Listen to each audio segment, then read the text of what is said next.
Bem-vindos ao canal Heroínas da Fé AD Maracanã. É com alegria que apresentamos o Círculo de Oração, em mais um culto especial das irmãs. Foi no domingo, dia 24 de agosto de 2025, com o tema O Tempo de Cantar Chegou, com a ministração da Palavra de Deus com o pastor Brenner Goulart. Prepare o seu coração, porque Deus tem uma mensagem poderosa para a sua vida neste vídeo. Heroínas da Fé AD Maracanã. Aqui a adoração e a palavra caminham juntas para edificar a sua fé. Não esqueça de deixar o seu like, se inscrever no canal e compartilhar esta mensagem para abençoar ainda mais vidas.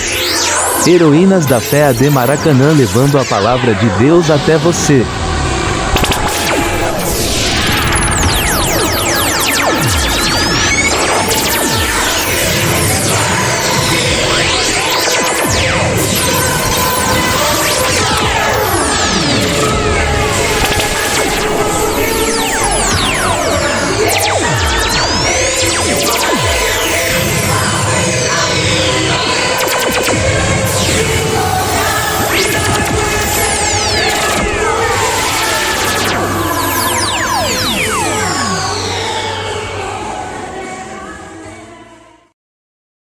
Meus irmãos, eu desejo saudá-los com a paz do Senhor.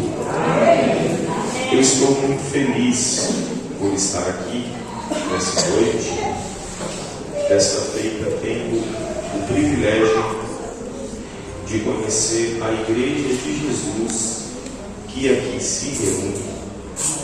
Que Deus possa continuar abençoando a sua igreja de maneira muito especial, de uma maneira geral. Os meus agradecimentos se fazem extensivos ao anjo dessa igreja, pastor Vonildo. Pastor Vonildo, bem como a toda a sua família, e ao presbítero Eliseu. Deus abençoe o senhor, viu? Obrigado por toda a gentileza que o senhor ofertou a mim nessa noite. E também a queridíssima irmã Darcy. Disse, eu anotei errado. Disse, obrigado. Eu espero que essa seja a primeira de muitas. Conte sempre comigo, tá? Como já fora dito, eu estou acompanhando a minha família, está ali minha esposa, Michele, e a minha filha Esther. Ambas muito belas. Cada um defende a sua, né?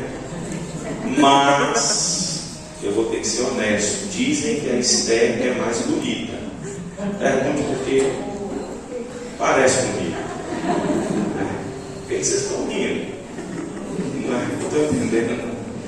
Eu estou feliz. Deus abençoe os irmãos. Antes de nós fazermos a leitura do texto, como é que é o nome da nossa tecladista aí? Aniele. Senhora muito pesada, né? Senhorita, consegue acompanhar um fundo musical aí? Consegue fazer um Ré menor? Deixa eu ver. Um Ré menor bem. Eu não sei o que é Ré menor, faço uma ideia. Mas não parece tão. Né? Ó, é Aniele, né? Eu preciso muito da sua ajuda. Na hora que eu subir, você sobe. Quando eu descer, você desce. Quando eu parar, você continua. E se a pregação der errado, a culpa é sua. Se puder aumentar só um pouquinho, viu? Eu sou pregador assembleiro. Gosto. Evangelho de Jesus, segundo escreveu Lucas, capítulo de número 5, versículo de número 12. Lucas, capítulo de número 5, versículo de número 12. Eu acho que aquela a irmã que cantou, como é o nome da irmã? Laurelina. A senhora estava lá para Unas?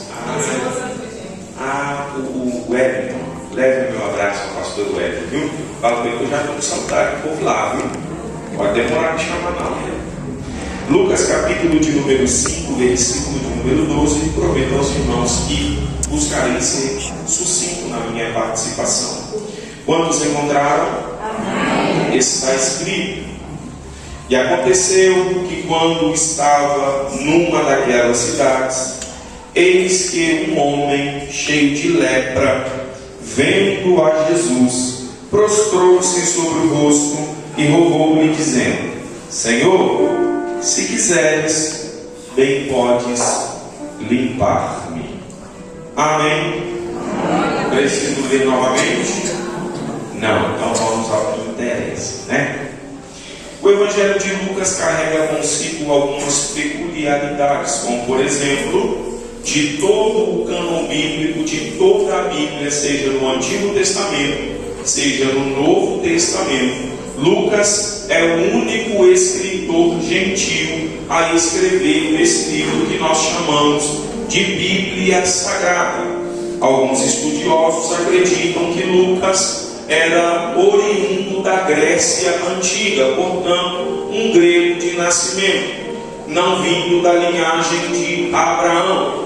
Outra curiosidade é que Lucas não é uma testemunha ocular de tudo aquilo que ele está narrando e descrevendo através de sua escrita. Isso implica em dizer que tudo que Lucas está deixando registrado em seu Evangelho é fruto de uma pesquisa criteriosa e muito minuciosa. Alguns estudiosos dizem que Lucas escreve o seu Evangelho como um historiador meticuloso e muito lógico. Alguns acreditam, inclusive, que Lucas interrogou e entrevistou algumas testemunhas oculares de tudo aquilo que ele estava descrevendo em seu Evangelho. Quando Lucas se converte ao cristianismo, Cristo já não está mais na terra, cumprindo o seu ministério terreno.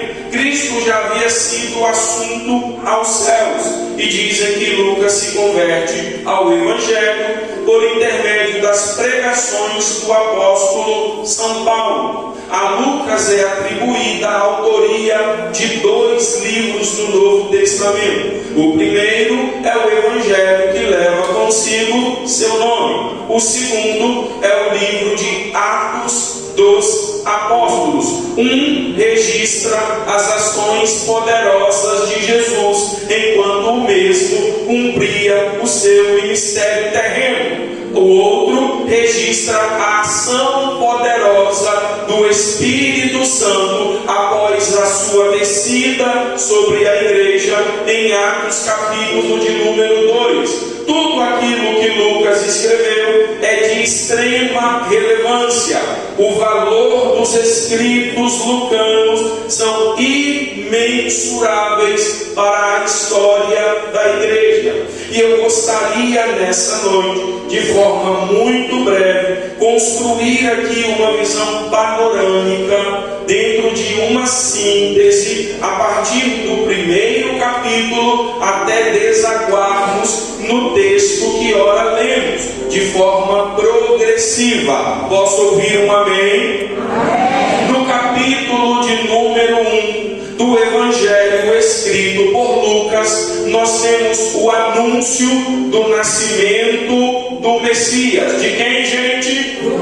Do Messias. Lá no livro do profeta Isaías havia uma profecia que dizia: eis que a virgem concederá, dará luz a um filho, e o seu nome será Emanuel. Na abertura do cânon do Novo Testamento, após 400 anos de silêncio profético, 400 anos em que Deus não fala na terra, entre os 2 testamentos, entre o Antigo e o Novo, há 400 anos de silêncio. Quando Deus resolve romper com o seu silêncio, ele pega um anjo. Ele pega o quê? Um anjo do céu, que atendia pelo nome de Gabriel. Qual é o nome do anjo? Esse é mensageiro. Esse anjo sai após o silêncio com 2 recados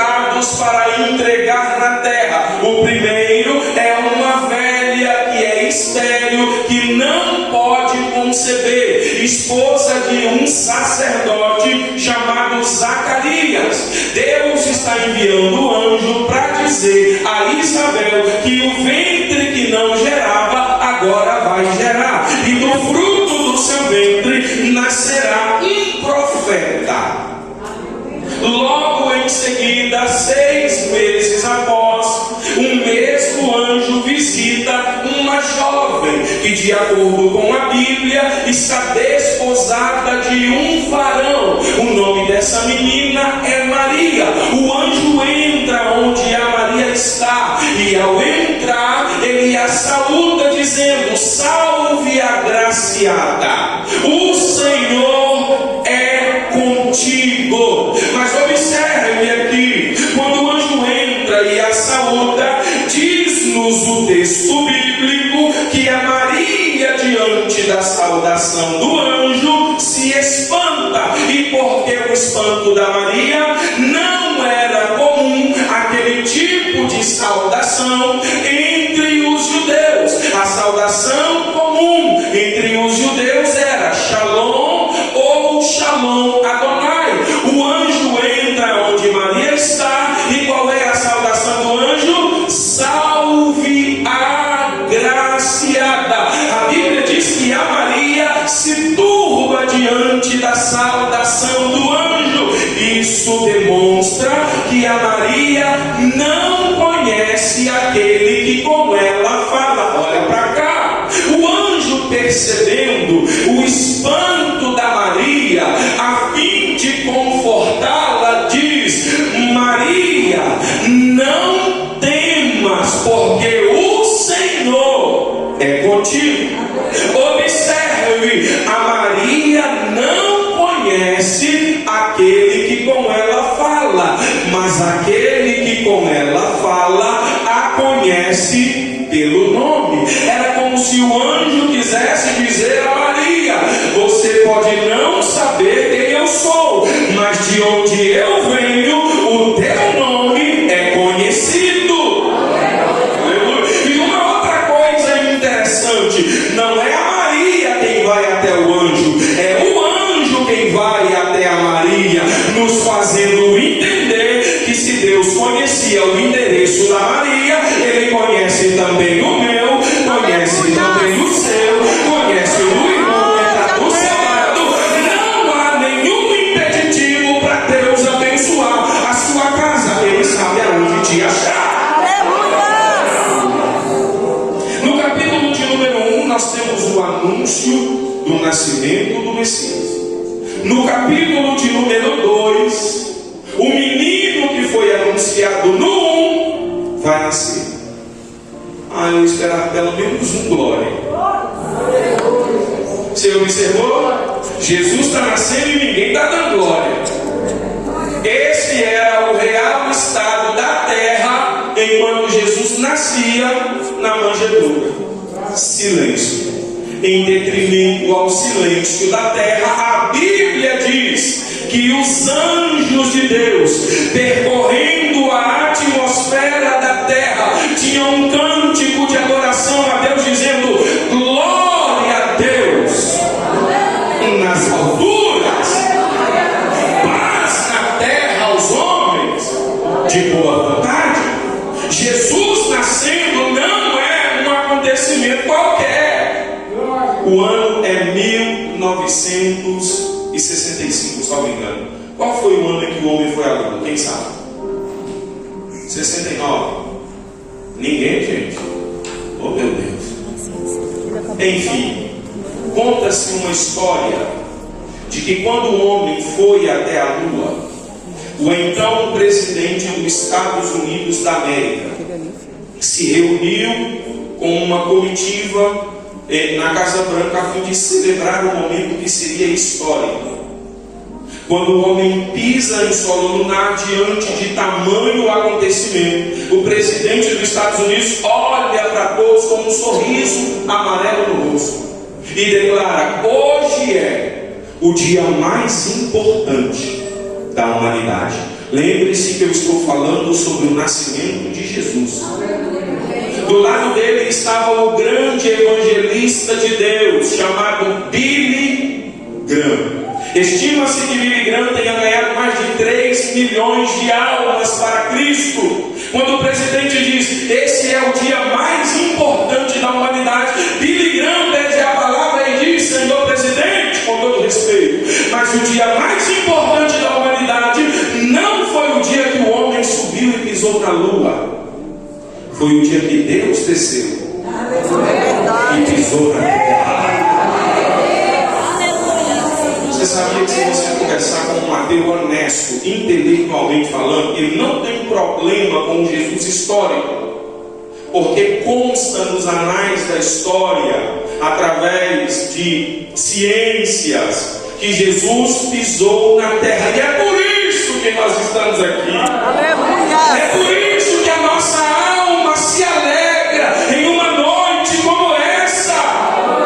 No capítulo de número 2, o menino que foi anunciado não vai nascer.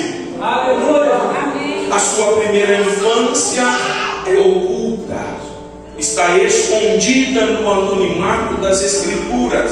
Ele aparece quando é apresentado a Deus e passa pelo processo da circuncisão.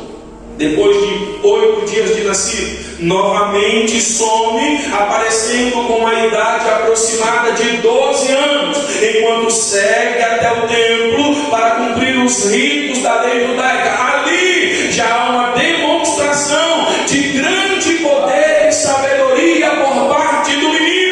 Os mestres ficam atônitos diante de tanta sabedoria.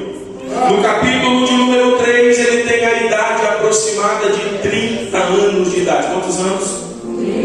Uma idade muito importante para a classe sacerdotal dentro do judaísmo. Israel ainda não o conhece enquanto Messias. Com 30 anos de idade, no capítulo de número 3, ele desce até o Jordão para cumprir a justiça de Deus por intermédio do batismo de João. Tem um pregador pentecostal no Jordão e a mensagem dele é repetida. Todo dia é a mesma e é uma mensagem que a minha geração não está querendo muito ouvir. E qual é, pregador? Arrependei-vos! Todo dia a mesma mensagem. Raça de víboras, quem vos instruiu a fugir da ira vindoura? Arrependei-vos, pois é chegado. Segunda, arrependei-vos. Terça, arrependei-vos. Se de oração, arrependei-vos. O dos jovens, arrependei-vos. Até que Jesus vai descer no Jordão. Aleluia. E eu imagino o espírito do profeta se contristando dentro de si ao enxergar o Deus encarnado se dirigindo na sua direção. O privilégio do João, vamos falar a verdade. O João está pregando raça de víbora, raça de víbora. Ele olha e encontra Jesus, o Deus encarnado. A alma do profeta treme, a mensagem desce nova do céu. Se aqui ele está pregando raça de víbora, aqui ele tem uma mensagem nova dizendo: eis aí o Cordeiro de Deus, ele quem tira levará-se a decomanai. O João, entendendo quem ele é, diz: eu é quem deveria ser batizado pelo Senhor. O Senhor vem ali, mas Jesus é o meio. Jesus diz: João, deixa do jeito que está. João vai ter o privilégio de pegar Deus e batizá-lo nas águas do Jordão. Quando ele sai das águas, 3 sinais evidenciam quem ele é. O primeiro, o céu se abre. Eu não sei como foi. Eu queria ser um cineasta de Hollywood, ter muito dinheiro para reproduzir o céu se abrindo. Segundo, o Espírito desce na forma de uma pomba e pousa sobre ele. Terceiro, o soberano assentado em seu alto e sublime trono olha para baixo e declara: eis aí filho amado, em quem me comprazo. Ele sai das águas e ora, e tendo orado, é cheio do Espírito Santo, porque é impossível ter uma vida de oração e não ter o Espírito de Deus habitando em mim. Quanto mais oração, mais poder. Quanto mais oração, mais poder. Quanto mais oração, mais poder. O Espírito enche, e o mesmo Espírito que o encheu o conduz ao deserto para ser tentado pelo diabo, no capítulo de número 4. Mas quem está cheio do Espírito Santo, o diabo não passa para trás. A tentação vem, a calúnia vem, o levante vem, mas Deus é quem dá vitória aos céus. Aleluia. E eu profetizo sobre a sua vida, sobre a sua casa, que se levante 11.000 demônios contra você, 1.000 vai cair de um lado, 10.000 vai cair à sua direita, mas você vai continuar de pé. Ele passa pelo processo da tentação e vence. No capítulo de número 5, nós temos a ocasião da pesca maravilhosa, verso de 1 a 11. Ele vai para a região ali do lago de Genezaré e começa a exercer o seu ministério de pregação pública. E eu acho interessante, eu daria tudo que tenho, apesar de não ter nada, para um dia ouvir uma pregação de Jesus. Você já parou para pensar? Você já parou para pensar o privilégio? A Bíblia diz que a pregação era tão forte que o povo começou a apertar para ouvi-lo. Não imagina alguém dizendo: eu nunca ouvi alguém falar com tamanha sabedoria e autoridade. E Jesus está pregando, até que ele vê uma cena. Qual? 4 pescadores, 2 barcos e redes sendo lavadas. No apertar da multidão, Jesus sobe no barco de Pedro. Lhe faz um pedido: Pedro, se ele fosse mineiro, reta o barco um pouco. Tem algum mineiro aqui, só para saber?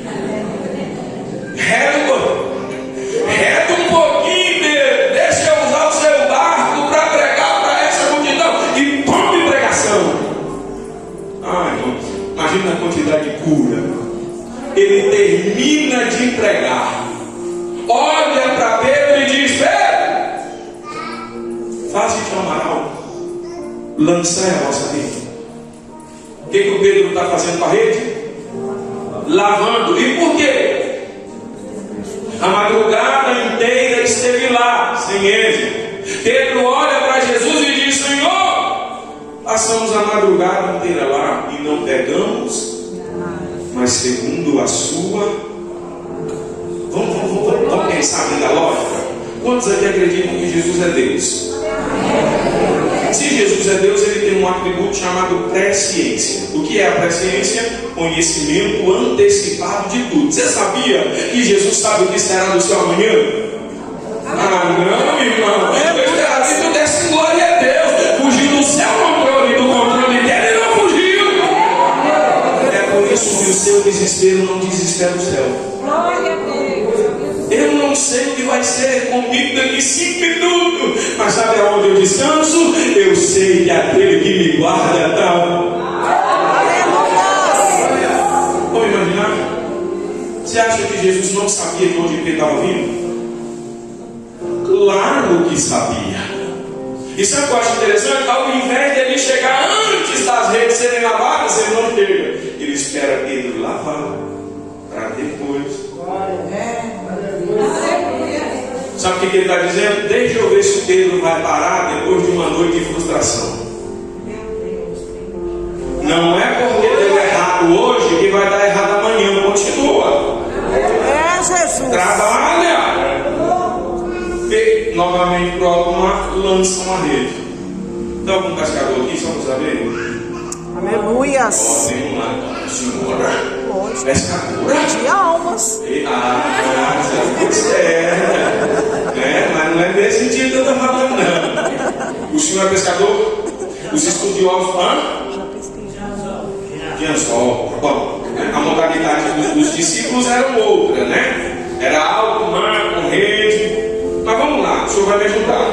Os estudiosos dizem que o horário em que Jesus se encontra com Pedro é próximo ao meio-dia. Responde para mim: meio-dia é horário de pescar? Não! E o que Jesus está querendo dizer para Pedro? Pedro, volta aonde você não conseguiu no horário que dava.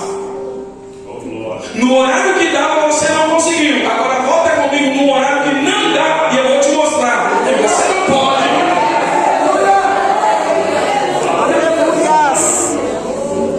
Ele lança a rede e a rede quase se rompe com tamanha quantidade de peixes. Amém? Entremos no texto. Jesus está percorrendo os lugares, pregando o reino, curando, libertando. Multidões o acompanham. E o que o texto diz no verso de número 12? E aconteceu que, quando estava em uma daquelas cidades, o texto não diz qual cidade é, mas o texto me afirma que Jesus está em uma cidade, sim ou não? Sim, uma aplicação hermenêutica. Qual é a regra fundamental da hermenêutica bíblica? Escritura se interpreta pela própria Escritura. Preste atenção. Lucas capítulo 18, verso 35, está escrito: e aproximando-se de Jericó. Quem está se aproximando já chegou? Vocês estão aí, gente? Amém. Não, quem está se aproximando ainda não chegou. Se eu ligo para o pastor e digo: pastor, estou chegando, é porque eu não cheguei. Se em Lucas 18, 35 ele está chegando, ele não chegou. Isso nos faz entender que em Lucas 5,12 ele não está chegando, ele já chegou. E aconteceu que, quando estava numa daquela cidade, eis que um homem, quem? Um homem Cheio de, vendo a Jesus, prostrou-se. Como é que é o texto?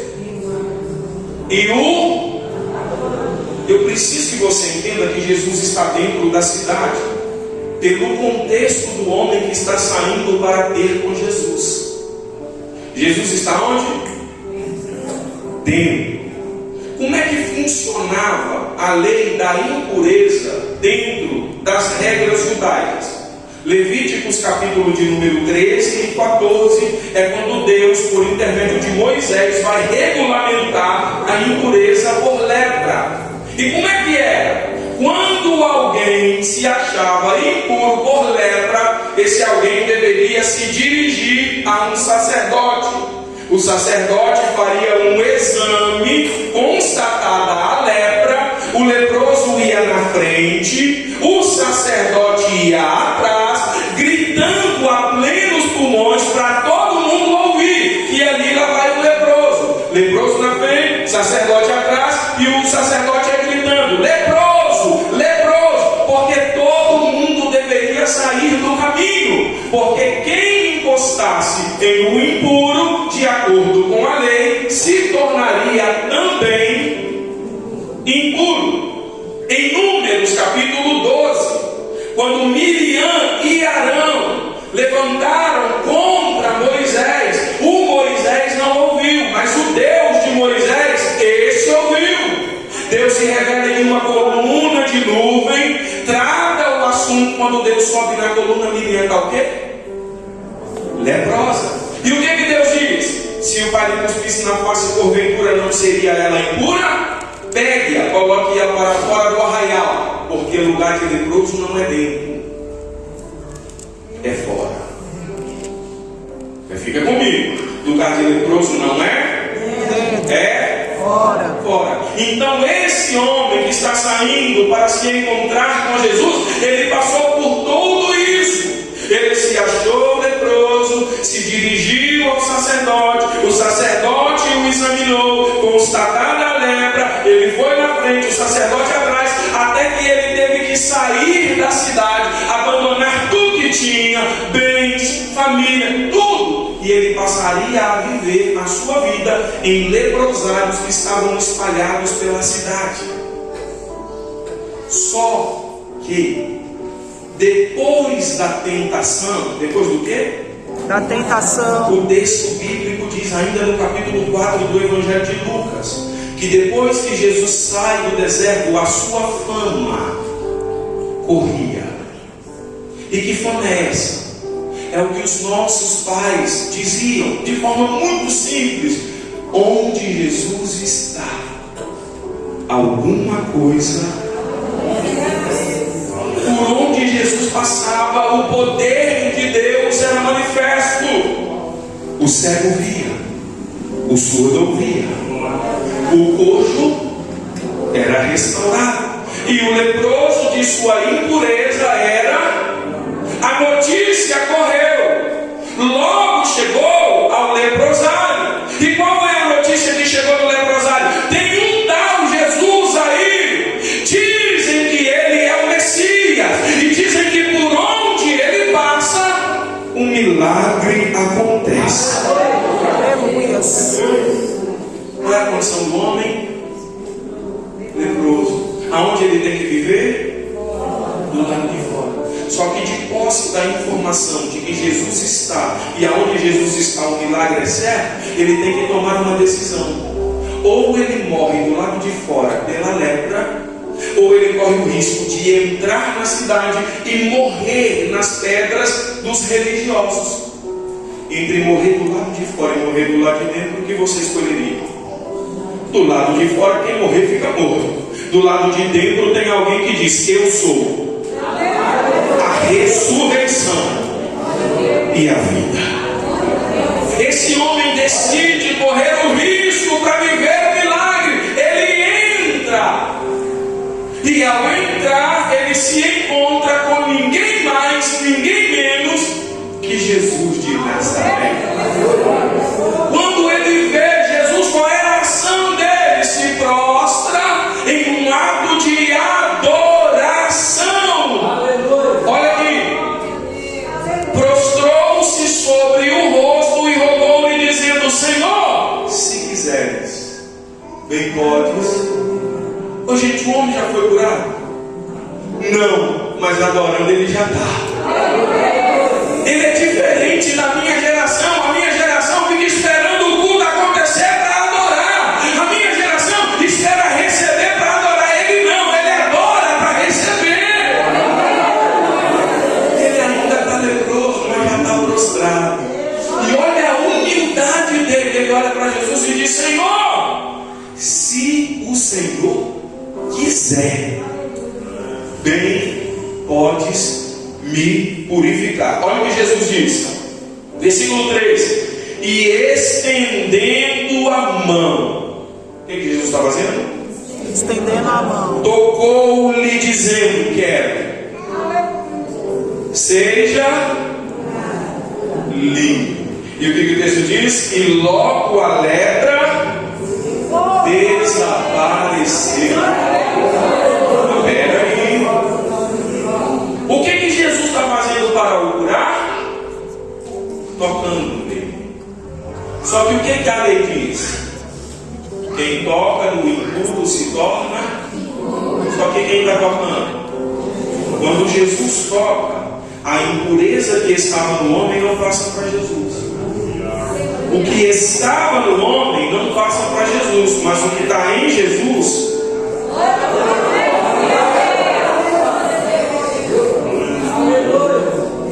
Jesus olha para ele e olha o que Jesus diz: e ordenou-lhe que a ninguém o dissesse, mas disse-lhe: vai, mostra-te a quem? Por que você acha que Jesus está mandando ele ir até o sacerdote? Também, mas de acordo com a lei da impureza, quem é que colocava o homem para fora? sacerdote. Jesus está olhando para ele e está dizendo: vai, porque a mesma mão que te colocou para fora será a mesma que te colocará. Sabe o que Jesus estava dizendo? quem te viu vai te ver de novo.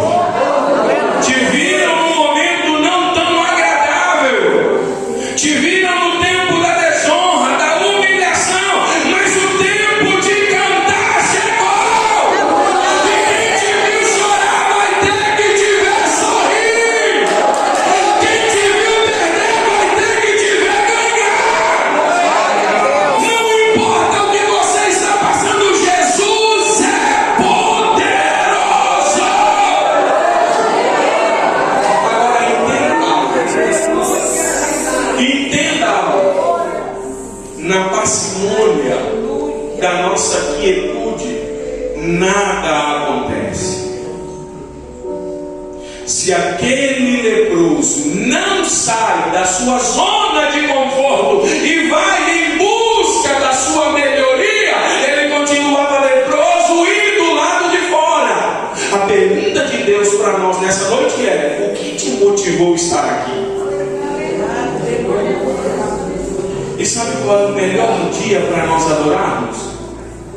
É aquele que nós estamos mais quebrados. É verdade, Jesus. É aquele que a nossa alma está mais angustiada. Sabe por quê? Porque a gente não tem motivo para agradecer. É angústia, é dor, é enfermidade. Adorar com a panela cheia é fácil. Adorar com dinheiro na conta é fácil. O difícil é quando a má notícia bate na sua porta. E como a irmã diz, eu não vou ficar em casa por conta da dor. Eu vou e a minha dor vai ser retirada porque Deus é Deus. Talvez tudo que Deus espera de nós nessa noite é que a gente coloque a nossa condição de lado. Coloque a dor na alma de lado. Coloque as angústias de lado.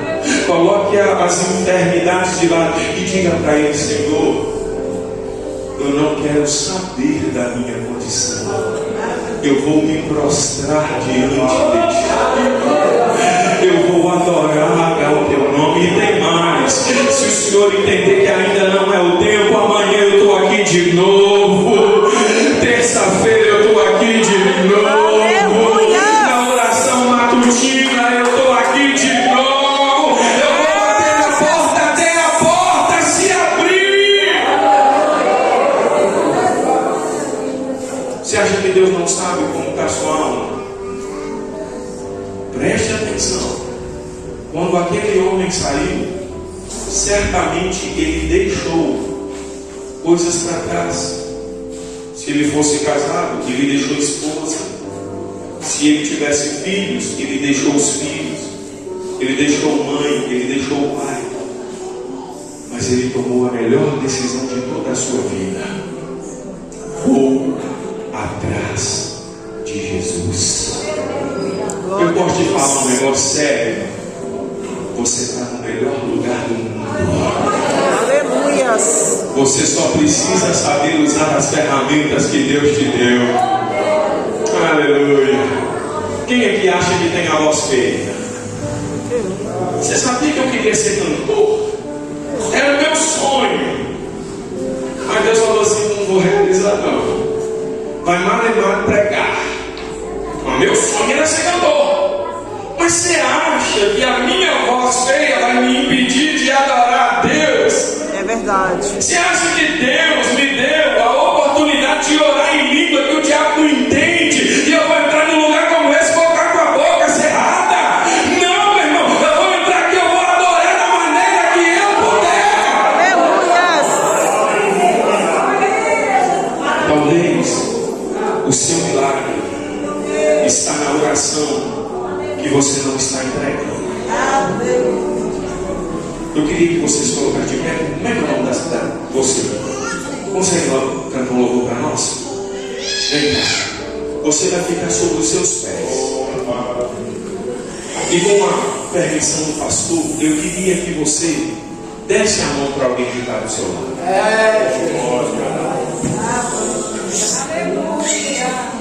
Chegou a hora de você se colocar diante da presença dele. Na presença dele a cura. Na presença dele a libertação. Na presença dele a restauração. Segure na mão desse crente, aperta